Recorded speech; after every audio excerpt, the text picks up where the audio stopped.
ففروا إلى الله إني لكم منه نذير مبين.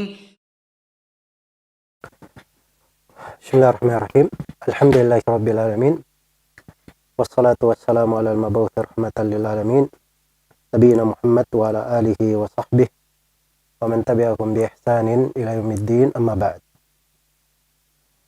Kaum muslimin dan muslimat, para pendengar dan para pemirsa, Assalamualaikum warahmatullahi wabarakatuh.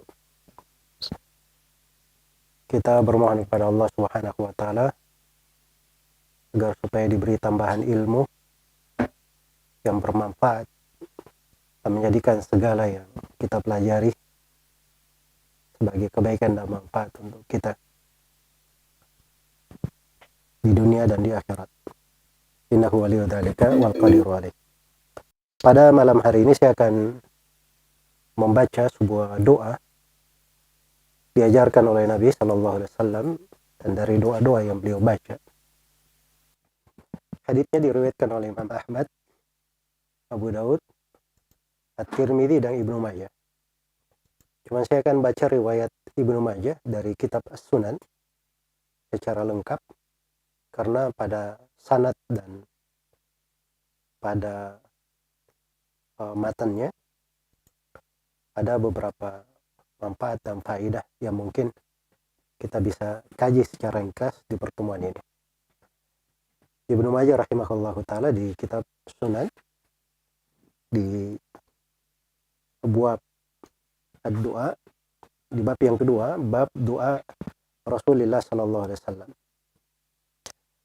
Kata Abu Abdullah Muhammad bin Yazid Al-Quzwaini yang tersohor dengan panggilan Ibnu Majah rahimahullahu ta'ala, beliau berkata, haddatsana Ali ibnu Muhammadin sanata ihda wa thalathina wa mi'atain.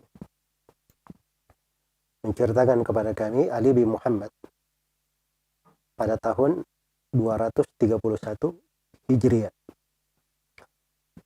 Jadi Ibnu Majah menerima riwayat ini dari gurunya Ali bin Muhammad At-Tanafisi Abul Hasan pada tahun 231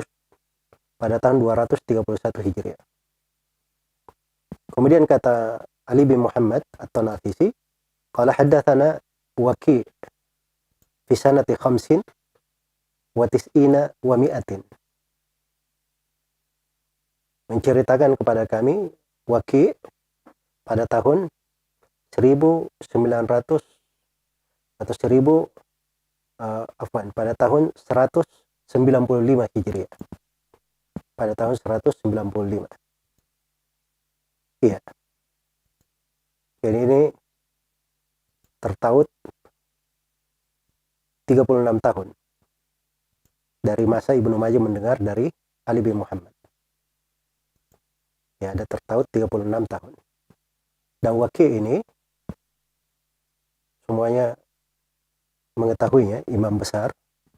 Kalau di ilmu rawi itu tidak perlu diterangkan siapa beliau, karena seluruh ulama ahli hadits kenal Waki' ibn al-Jarrah ibn Malih Abu Sufyan, imamnya negeri Kufah rahimahullahu ta'ala. Kata Waki', haddatsana Sufyan, menceritakan kepada kami Sufyan. Sufyan yang dimaksud adalah Sufyan ibnu Uyainah, Sufyan bin Sa'id bin Masruq Abu Abdullah Ats-Tsauri. Sufyan bin Sa'id bin Masruq Abu Abdullah Ats-Tsauri, itu guru Waki'. Ya, jadi kalau Waki' meriwayatkan dari Sufyan, dia pasti Sufyan Ats-Tsauri. Dari Sufyan Ats-Tsauri. Fi majlisil A'mash. Nah, waktu itu Sufyan Ats-Tsauri menceritakan hadits ini kepada Waki' di majelis Al-A'mash. Al-A'mash ini imam yang lain dari penduduk Kufah juga, namanya Sulaiman bin Mihran Abu Muhammad Al-Kufi.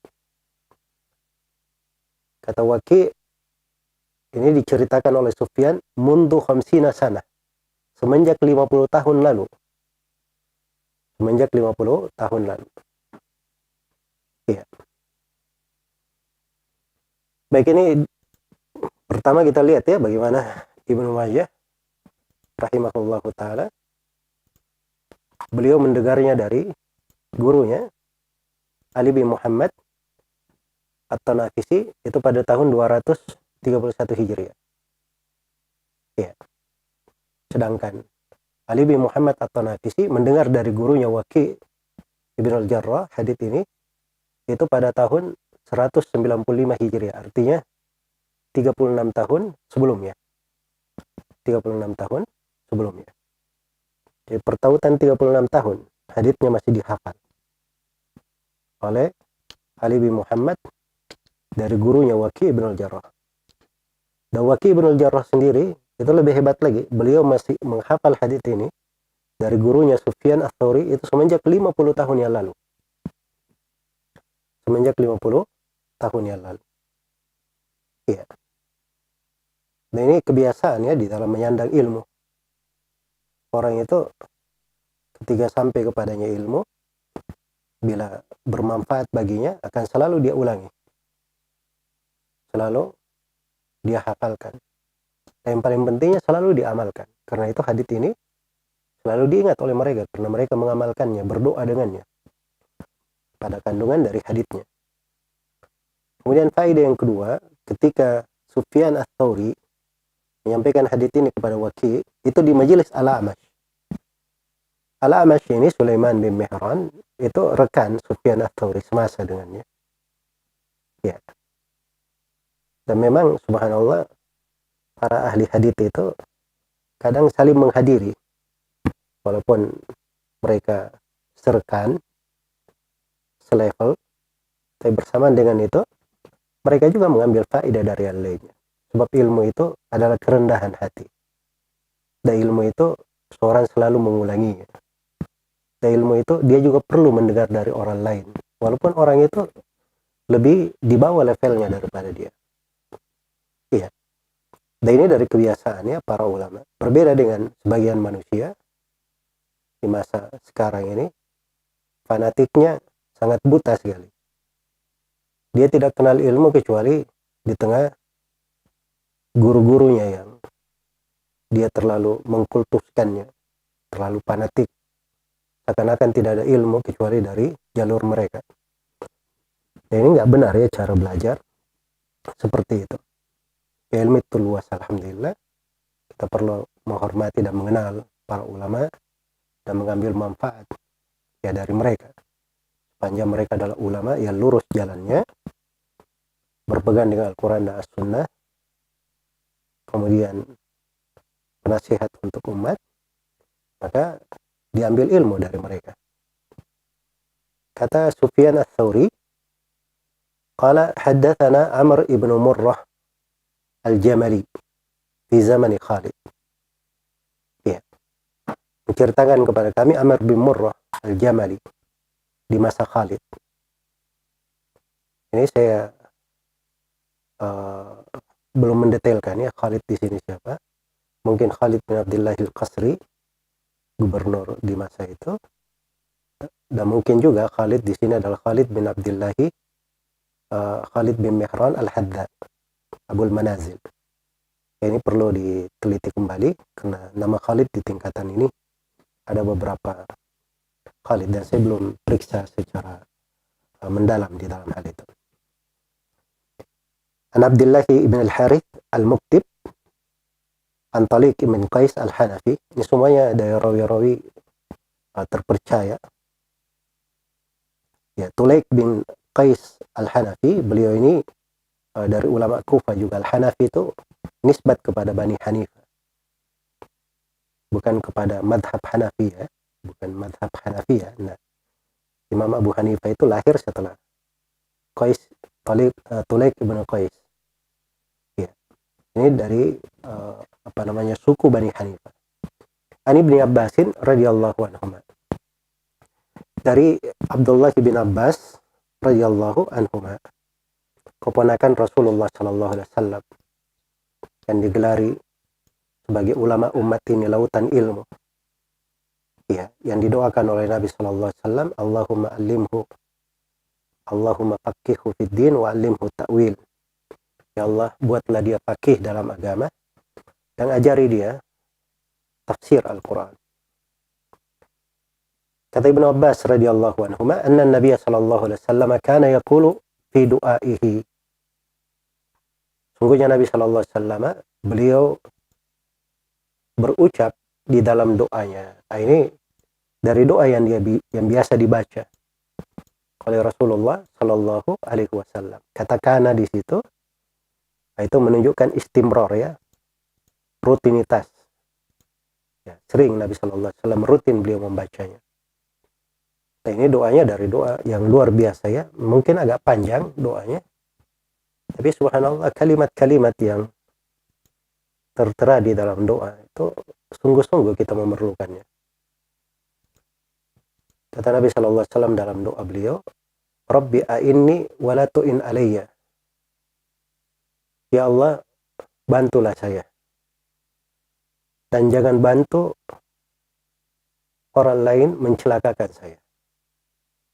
Atau jangan bantu hal yang memberatkan saya. Iya. Ini hal yang sangat kita perlukan dalam hidup. Kita ini fakir, lemah, tidak punya daya dan upaya kecuali hanya kepada Allah Subhanahu wa taala. Maka kita mohon supaya dibantu oleh Allah Subhanahu wa taala.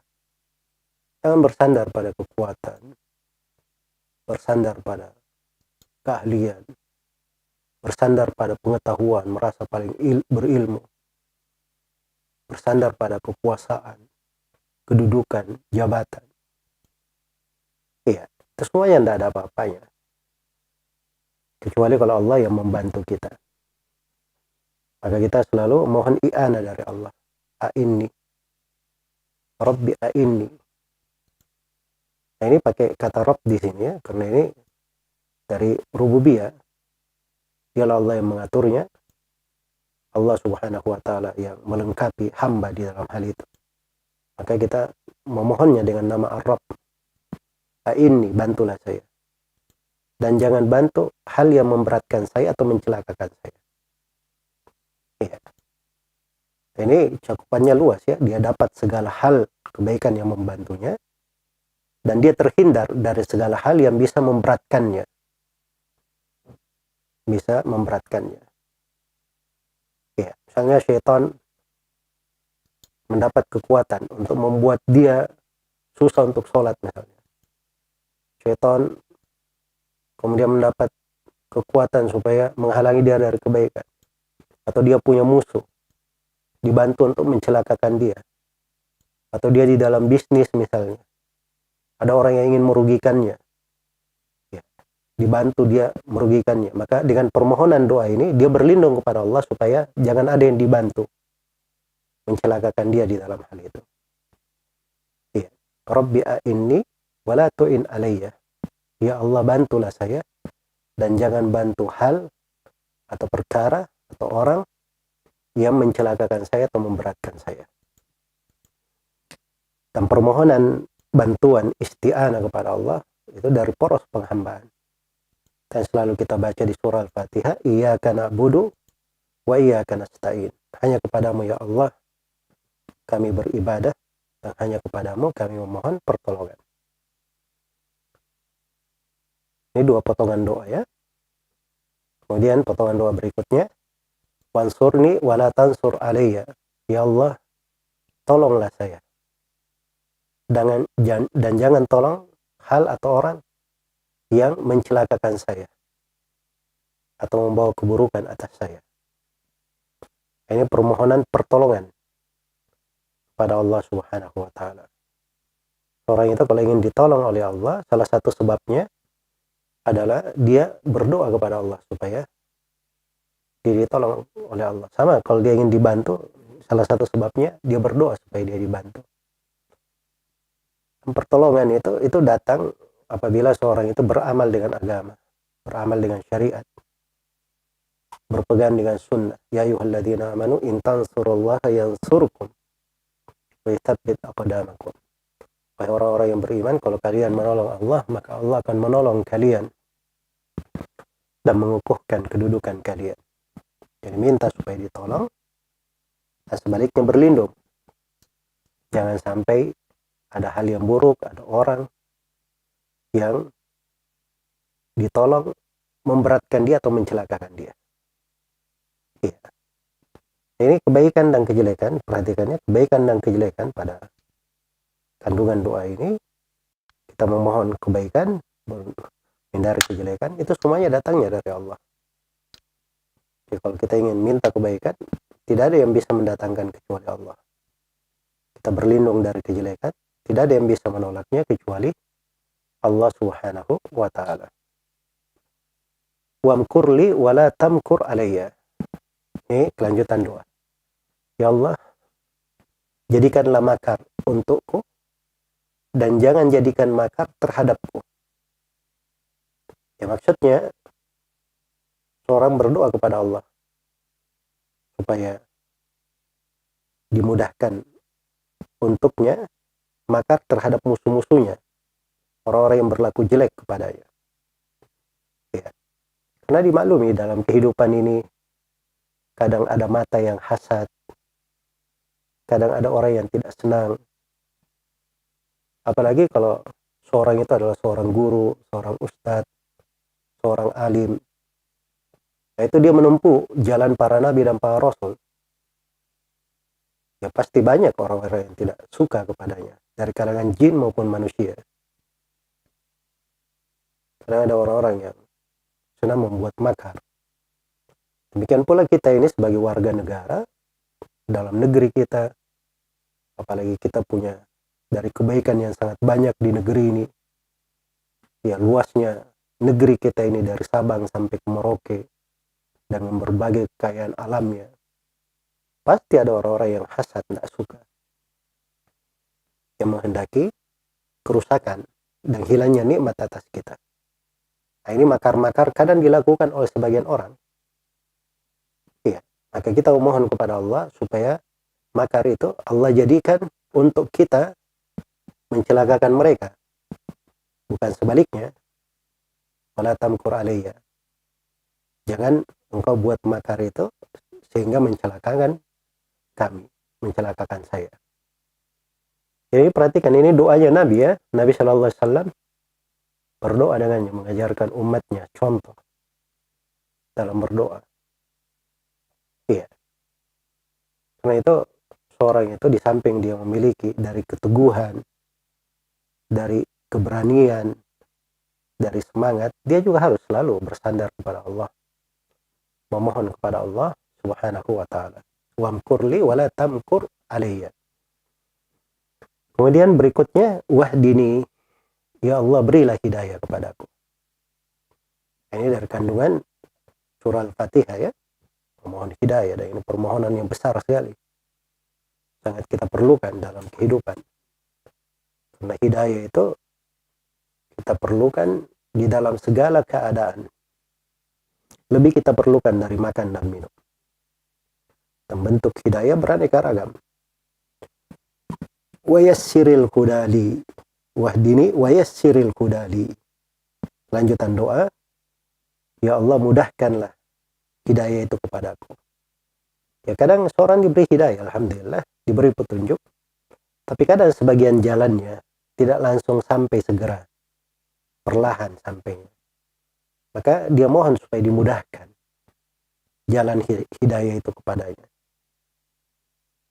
Kemudian di kelanjutan doa, wansurni ala man bagha alayya. Ya Allah tolonglah saya terhadap semua yang melampaui batas terhadapku. Ya, orang-orang yang sewenang-wenang itu melampaui batas banyak. Banyak yang melampaui batas. Dari kalangan lawan maupun kawan. Ya, dan kita sebagai umat Islam, kadang ada sebagian umat Islam itu melampaui batas terhadap saudara-saudaranya. Melampaui batas terhadap saudara-saudaranya. Iya. Dan ini adalah hal yang tidak pantas ya terjadi di tengah seorang pengikut Nabi Muhammad sallallahu alaihi wasallam. Nah, Nabi berdoa, wansurni ala man bagha alayya. Tolonglah saya terhadap siapa saja yang melampaui batas terhadapku. Iya. melampaui batas terhadapku. Dan ini hati-hati ya, melampaui batas terhadap Rasulullah itu bukan di masa hidup beliau saja, di masa beliau telah meninggal pun doa ini hati-hati mengenai kita. Kalau kita menyelisihi jalan Nabi Shallallahu Alaihi Wasallam, tidak mengikuti petunjuk beliau Shallallahu Alaihi Wasallam. Baik, ini bagian pertama dari doa. Kandungannya sudah luar biasa. Ya, dikatakan Rabbi a'inni wala tu'in alayya wansurni wala tansur alayya wamkurli wala tamkur alayya wahdini wa yassiril hudali wansurni ala man baga alayya. Kemudian bagian yang kedua dari doa, Rabbi ja'alni laka syakkaran, laka dhakkaran, laka rahhaba, laka muti'an, di sebagian riwayat laka mitwa'an, ilaika mukhbitan, ilaika awahan muniba. Ini bagian yang kedua dari doa. Ya. Rabbi ja'alni laka syakkara. Ya, wahai Rabbku, jadikanlah saya terhadapmu orang yang selalu bersyukur. Orang yang selalu bersyukur. Syakkar itu siga mubalaghah. Artinya menunjukkan dia selalu bersyukur, banyak bersyukur. Iya. Nah, kesyukuran itu dari pokok kebaikan. Sebab bertambahnya nikmat, sebab ditolak musibah dan malapetaka, sebab keridhaan Allah terhadap seorang hamba. Ya, sebab dia mengikuti atau meraih kedudukan tinggi di sorga dan sebagainya dari manfaat syukur. Ditulis buku-buku khusus tentang keutamaan syukur oleh para ulama. Laka dhakkara, Rabbi ja'alni laka syakkaran, laka dhakkara. Ya Allah, jadikanlah saya terhadapmu sebagai orang yang selalu berzikir, banyak berzikir. Nah, ini juga luar biasa ya. Nah, ini sifat hamba-hamba yang dijamin dengan surga, digugurkan dosa-dosanya, pengikut para nabi, dia banyak berzikir. Ya ayyuhalladzina amanu dzkurullaha dzikran katsira. Wahai orang-orang yang beriman, berzikirlah kalian kepada Allah dengan zikir yang banyak. Dengan zikir yang banyak. Laka rahhaba. Dan terhadap engkau ya Allah adalah rahhaba, orang yang selalu takut. Takut kepada siksaannya. Takut akan kejelekan amalannya. Iya. Nah, itu adalah sifatnya para nabi dan para rasul. Rahhaba. Innahum kanu yusari'una fil khairati wa yad'unana rahaban wa rahaba. Wa yad'unana raghaban wa rahaba. Jadi ada rahaba, yang punya rasa takut kepada Allah. Laka muti'an, dan kepada engkau ya Allah sebagai orang yang selalu taat. Jadikanlah saya orang yang selalu taat. Di sebagian riwayat mitwa'an. Ya, sama aja ya, mitwa dengan muti' itu sama-sama dari sifat musyabbah, menunjukkan makna mubalaghah yang berlebihan. Ya, yang selalu taat, terus-menerus taat. Nah, ini ketaatan juga dari hal yang luar biasa ya. Karena ketaatan itu sumber kebaikan dan simbol jenjang yang tinggi untuk seorang hamba. Ilaika mukhbitan, dan kepadamu sebagai orang yang mukhbita. Mukhbitan itu orang yang selalu khusyuk, selalu berserah diri. Ya. Ilaika awahan muniba, dan kepadamu sebagai orang yang awah. Awah itu ada yang mengatakan artinya dia selalu, kalau dia mengeluh itu selalu kepada Allah saja. Ada yang mengatakan awahan itu artinya dia banyak menangis. Ada yang mengatakan awah itu artinya banyak berdoa. Banyak berdoa. Nah, ini memang luas ya cakupannya Allah. Kemudian muniba, orang yang selalu berinabah. Inabah itu orang yang kembali kepada Allah. Kembali kepada Allah. Ini jenjang-jenjang penghambaannya, jenjang syukur, jenjang zikir, jenjang ar-rahbah, jenjang at-ta'ah, jenjang al-ikhbat, jenjang al-awah, dan jenjang al-inabah. Ini 7 hal dari amalan hati. Ini kalau dibahas satu persatu bisa menjadi tema-tema khusus, kajian-kajian khusus. Ya bisa dilihat agungnya doa yang bisa mencakup dan melingkup ya banyak hal, banyak kebaikan. Ya subhanallah. Jadi ini potongan yang kedua dari doa. Rabbi ja'alni laka syakkaran, laka dzakkaran, laka rahhaba, ya laka muti'an, ilaika mukhbitan, ilaika awahan muniba. Kemudian potongan yang terakhir dari doa, Rabbi taqabbal taubati, waghsil haubati, wa ajib da'wati, wahdi qalbi, wasaddid lisani, wathabbit hujjati, waslul sakhimata qalbi. Rabbi, wahai Rabbku, taqabbal taubati, terimalah taubatku. Yang menunjukkan dia ini hamba selalu bertobat. Dia mohon kepada Allah, taubatnya itu diterima. Ini perhatikan ya, ini doanya Nabi nih. Nabi SAW selalu bertobat kepada Allah. Mohon supaya taubatnya diterima. Padahal dosa-dosanya telah diampuni, apa yang telah lalu dan apa yang akan datang. Sallallahu alaihi wasallam. Liyaghfirallahu laka ma taqaddama min dzambika wa ma ta'akhkhar wa yutimma ni'matahu 'alaika wa yahdiyaka siratan mustaqima. Itu janji Allah kepada Nabi. Bersamaan dengan itu beliau selalu memohon, meminta. Tapi yang aneh itu kita ini banyak berdosa, banyak bikin kesalahan. Tapi subhanallah sedikit bertobatnya. Sedikit dari bertobatnya. Ya, semoga Allah merahmati dan mengampuni kita semua dan memperbaiki keadaan kita. Rabbi taqabbal taubati, wahai Rabbku, terimalah taubatku. Waksil haubati, dan cucilah haubati. Al-hauba itu artinya dosa. Cuci dosa-dosaku. Cuci dosa-dosaku. Karena dosa itu pengaruhnya buruk ya. Dosa itu bisa memberi panas, gerah kepada jiwa, mengotori. Makanya itu bahasanya cuci. Ya, dicuci itu biasanya dengan air, supaya pengaruh panas dosa itu, kejelekannya hilang dari diri seorang hamba. Ya. Kemudian wajib dakwati, dan kabulkanlah doaku. Nah, ini kita selalu mohon ijabah, supaya doa-doa kita itu diterima oleh Allah, dikabulkan. Terima oleh Allah, dikabulkan. Dan kita selalu berbaik sangka. Doa kita itu, apa saja yang kita doakan, dikabulkan oleh Allah.